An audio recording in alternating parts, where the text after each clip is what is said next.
Kencang angin di sini.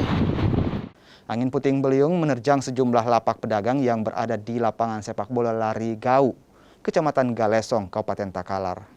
Tenda lapak pedagang juga rusak diterjang angin. Bahkan beberapa lapak pedagang ada yang roboh. Usai diterjang angin puting beliung, pedagang kembali memperbaiki lapak yang roboh diterjang angin. Meski tidak ada korban jiwa dalam kejadian ini, namun pedagang mengaku mengalami kerugian. Karena pada waktu itu saya bersih-bersihkan, saya lihat hitam, tiba-tiba angin kencang. Sudah tiba-tiba. turun hujan juga? Iya, turun hujan, tiba-tiba angin kencang. Jadi tenda kerucuk itu yang dua, langsung kayak kertas di bawah angin. Terbang. Langsung terbang. Ini lokasi pasar malam, Pak ya? Ya, saya bermalam di sini 1x24 jam. Oh, kita pedagang juga? Iya, pedagang. Ada berapa tenda, Pak, kalau kita pergi? Kalau ada sekitar 10 tenda tadi yang rusak. Karena saya videokan masih kasih grup.